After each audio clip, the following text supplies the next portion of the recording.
So Maui County Council gets an earful from angry residents over a housing proposal. It relates to rebuilding Lahaina, the seaside West Maui town devastated in the deadly August 8th wildfire during a Maui Council committee hearing Wednesday. Dozens of people voiced their concerns over Josh Green's emergency housing proclamation. Let's take a look at his emergency housing proclamation first. Now, this proclamation was signed July 17, 2023.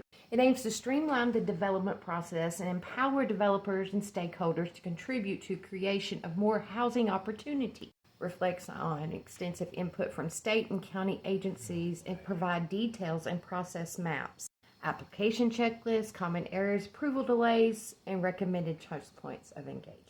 Now, an acceleration of housing production has been put in place while maintaining the highest standards and quality. Now, you can go and read, I don't know how many pages, too many, Build Beyond Barriers Working Group. So, housing emergency in Hawaii has the most expensive housing prices in the United States because we have failed to sufficiently build homes for our residents this state.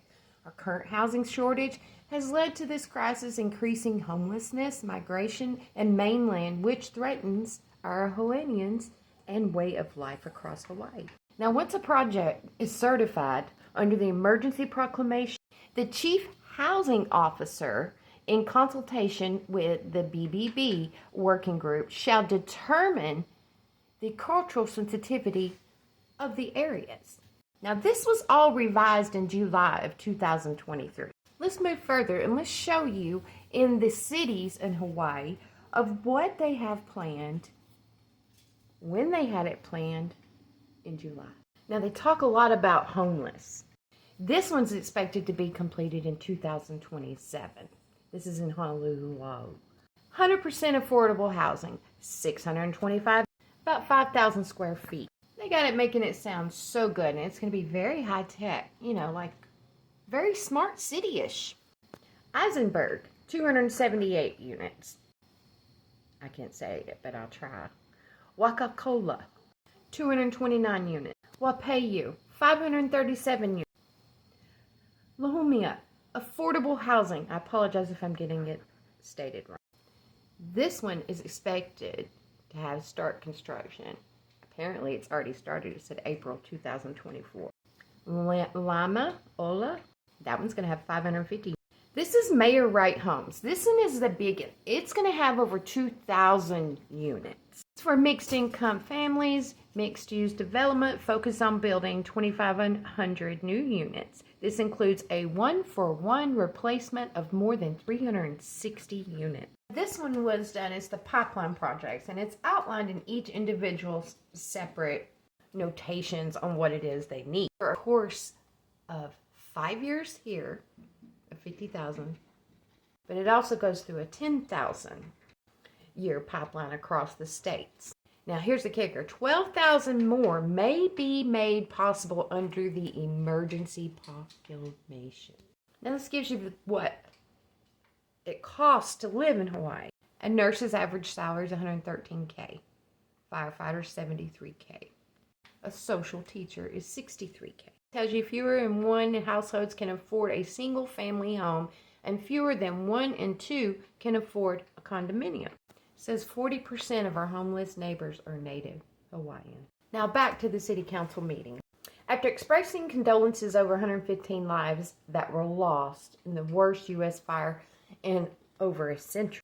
Now, this working group that I spoke about, Build Beyond Barriers, is convened under the emergency proclamation. It consists of the city, the county, the state officials, representatives of nonprofits, utilities, and University of Hawaii. Now, they're stating that Lahaina is not on the table yet, not until the community is ready, she said. And if and when they are ready, if the working group can assist or support in any way, we will.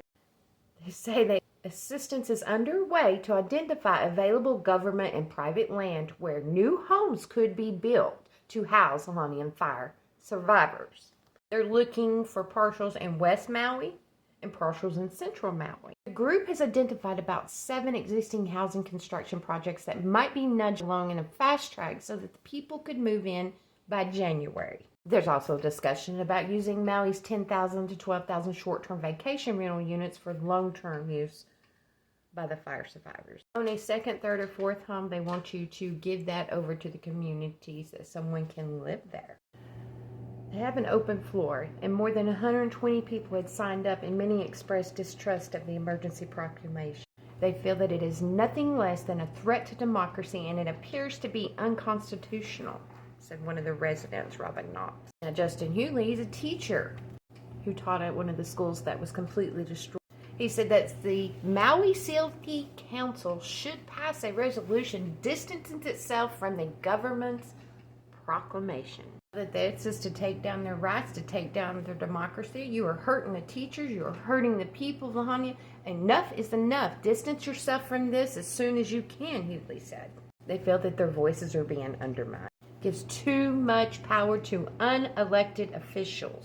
And by the time they spoke, Mandirias left the meeting. This proclamation pretty much just completely moves past all the red tape. Pray for everyone. This has all been planned back in July. I'm sure before then, but they had everything already ready.